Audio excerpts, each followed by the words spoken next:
हम कर रहे हैं एक्सरसाइज 1.1 ग्रेड 12 एनसीईआरटी की मैथ्स की किताब है, चैप्टर 1 है और नाम है रिलेशंस एंड फंक्शंस। हमने अब तक क्वेश्चन नंबर 12 तक कर लिया है और आपको नहीं पता हो तो आप जिन सॉबिट पर हैं और मेरा नाम जिमी है। अब तक हमने जो क्वेश्चन नंबर 12 में किया था वो हमने निकाला था कि रिफ्लेक्सिव सिमेट्रिक ट्रांजिटिव और इक्विवेलेंस रिलेशन है कि नहीं। क्वेश्चन 13 भी उसी तरह पे है, उसी तरीके से किया जाएगा। तो चलिए क्वेश्चन नंबर 13 को देखते हैं।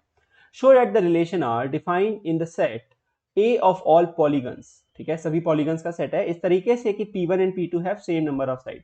ये कुछ ट्राइंगल की तरह है जिसमें सिमिलैरिटी दी गई थी। यहाँ पे रिलेशन एक पॉलीगन पे डिफाइंड है, मतलब पेयर ऑफ पॉलीगन पे डिफाइंड है। तो P1, P2 जो है इस तरीके से है कि P1 एंड P2 में दोनों में सेम साइड है।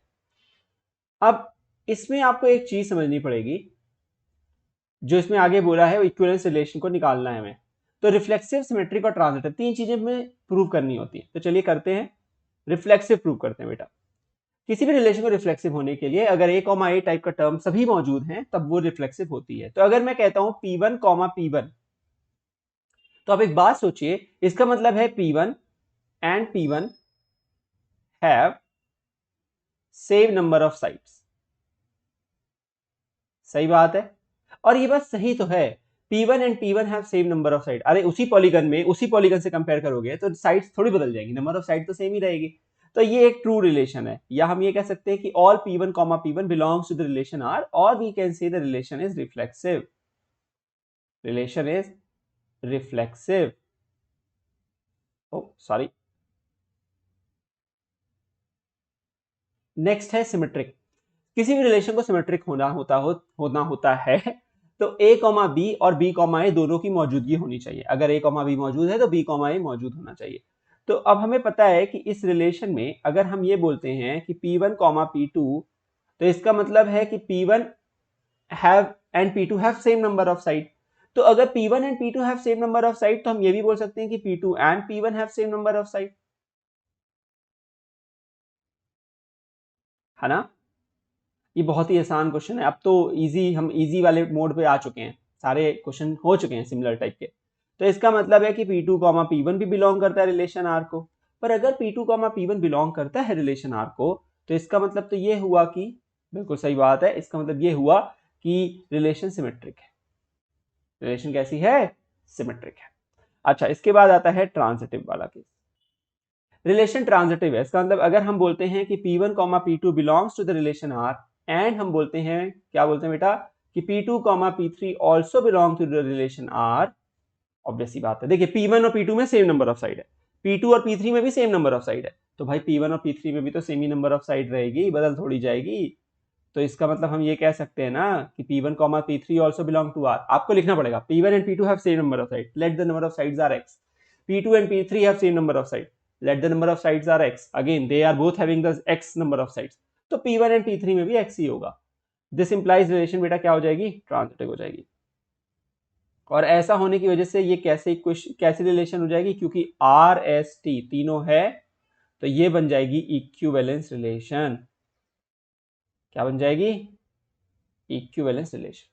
ठीक है, आगे पढ़ते हैं। What is the set of all elements in A related to the right angle triangle with sides 3, 4, 5?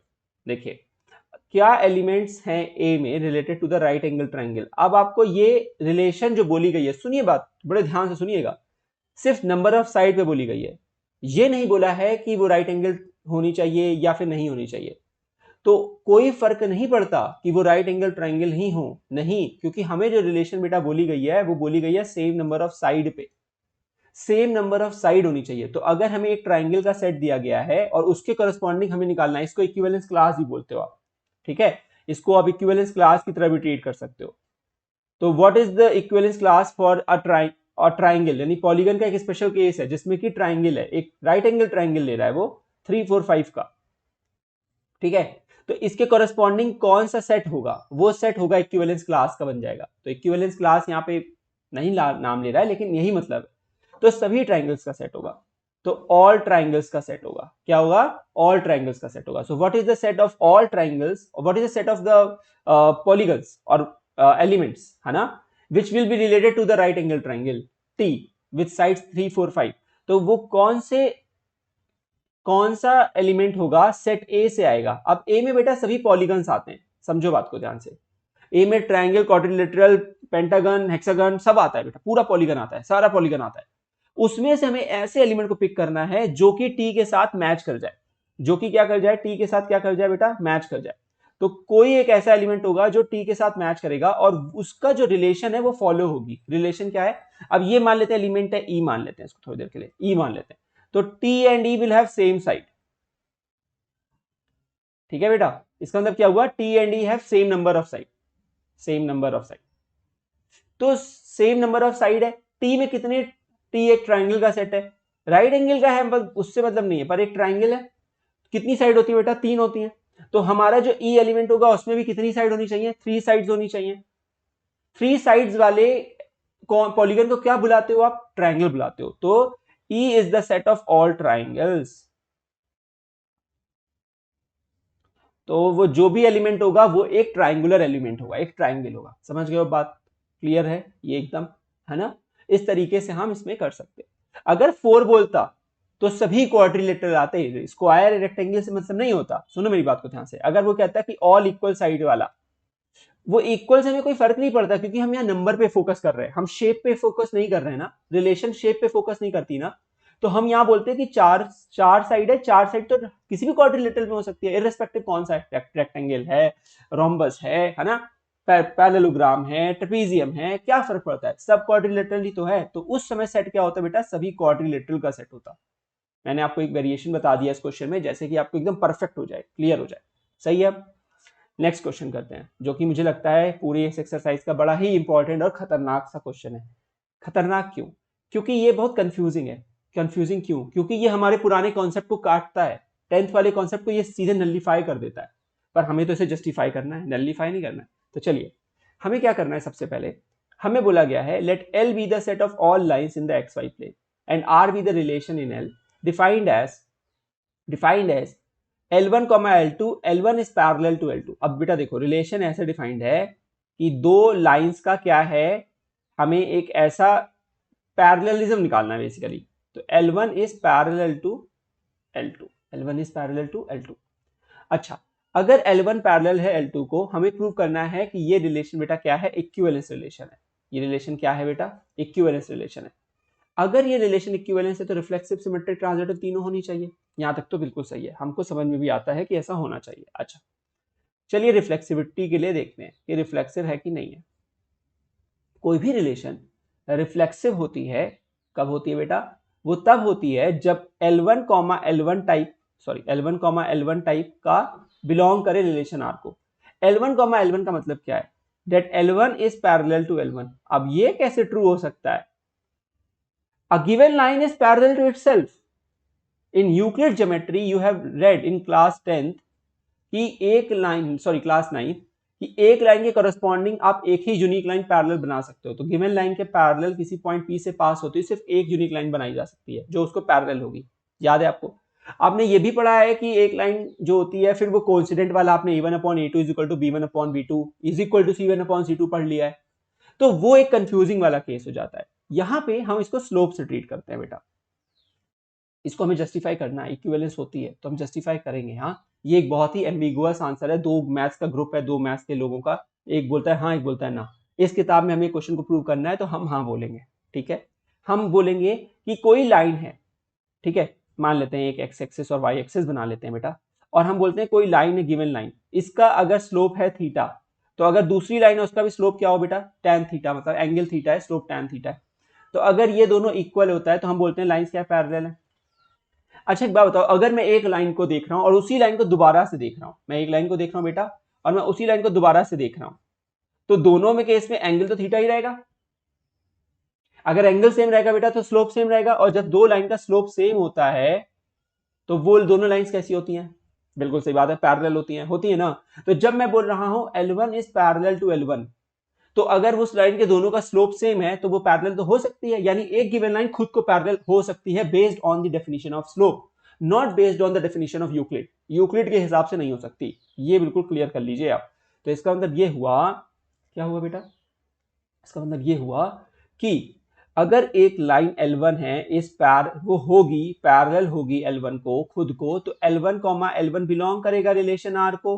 इसका मतलब रिलेशन बेटा कैसी हो जाएगी, रिफ्लेक्सिव रिलेशन हो जाएगी। कैसी रिलेशन हो जाएगी बेटा, रिफ्लेक्सिव रिलेशन हो जाएगी, based on the theory of slopes, because both the lines L1 and L1 will have the same slope and thus will have the same angle, will have the same slope, and therefore will be parallel. Therefore the line L1 is parallel to L1. I know it, I understand it, but मैं यही तरीका जो हो पाया ढूंढ पाए हैं वही लगा के बता सकता हूँ आपको। चलिए, सिमेट्रिक इज वेरी इजी, ये तो मतलब कोई वैल्यू ही नहीं है इस क्वेश्चन की। अब L1, L2 लिखता हूं तो इसका मतलब L1 is parallel to L2। Okay, तो मैं इसे ये भी तो बोल सकता हूँ L2 is parallel to L1। क्या फर्क पड़ जाता है, अगर ये लाइन इसके पैरेलल है तो ये लाइन इसके पैरेलल है, बात तो वही है। तो इसका मतलब L2, L1 बिलोंग करता है रिलेशन R को। तो if L1, L2 belong to R, that is L1 is parallel to L2, then L2 is parallel to L1, or L2, L1 belong to the relation R. This implies the relation is obviously symmetric. The relation is symmetric. अच्छा, transitive होगी कि नहीं होगी? A relation is transitive. पहले तो हम ये बोलेंगे L1, L2 belongs to R. इसका मतलब क्या होता है बेटा कि L1 is parallel to L2. सही बात है। अच्छा, L2, L3 belongs to R. तो इसका मतलब क्या होता है, L2 is parallel to L3. Correct? Okay. So if these two are true, then L1 should be parallel to L3. By the definition of these two, we can say that अब भाई L1 L2 को parallel है, L2 L3 को parallel है, तो L1 L3 को parallel है। ये तो क्लास 9th का ही कॉन्सेप्ट है, इट्स इनफ, बहुत ज्यादा है। So L1 is parallel to L3, इसका मतलब L1, L3 belongs to the relation R, or we can say this relation is transitive. Again, एक रिलेशन अगर रिफ्लेक्सिव, सिमेट्रिक और ट्रांजिटिव तीनों होती है तो वो एक इक्विवेलेंस रिलेशन होती है। करेक्ट, वो एक इक्विवेलेंस रिलेशन होती है। अब हमें क्या बोला जा रहा है, शो दैट, नहीं, फाइंड बोला जा रहा है, माफ कीजिएगा, फाइंड, एक second, find the set of all lines related to the line y is equal to 2x + 4। आपको ये बहुत पहले भी पढ़ा दिया गया था कि अगर general equation of a line, अरे इक्वेशन ऑफ लाइन नहीं, लाइन क्या होती है, y is equal to mx + c, where m is the slope of the line, slope intercept form है, and c is the y intercept. याद है आपको? तो अगर एक गिवन लाइन मुझे दे दी गई है 2x + 4 और इसके पैरेलल मुझे निकालना है पेयर ऑफ लाइन, मतलब कोई भी लाइन जो उसके पैरेलल हो, तो सॉरी 2x + 4, तो जो गिवन होगा, जो गिवन लाइन के पैरेलल लाइंस का पूरा एक सेट होगा, वो सेम स्लोप का होगा पर डिफरेंट कांस्टेंट, यानी कि डिफरेंट y इंटरसेप्ट का होगा। तो y इंटरसेप्ट अलग होगी। तो ये लाइन अगर 2x + 4 मान लेते हैं, कैसी होगी, y 0 पर, x 0 पर 4 है और x 1 पे 6 है, ठीक है। तो कुछ ये ऐसी है लाइन, ये गिवन लाइन है, इसके पैरेलल जो भी लाइन होगी बेटा वो कैसी होगी, सेम एंगल होगा ना। तो सेम एंगल होगा मतलब सेम स्लोप होगा, क्योंकि tan थीटा सेम होगा, लेकिन इसका डिफरेंट c होगा, y इंटरसेप्ट डिफरेंट होगा, किसी का नीचे हो सकता है, नेगेटिव हो सकता है, किसी का और बड़ा हो सकता है, पॉजिटिव हो सकता है। तो कुल मिला के y intercept will be different, but for the rest of the cases the slope will be the same. So this will be the set of all lines that will be parallel to the given line y is equal to 2x + 4.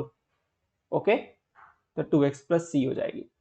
This completes this definition. I hope you have understood it. I hope you have enjoyed this part. Please, any doubt, post it in the comment box. Thanks for watching. We'll see you in the next video. Take care.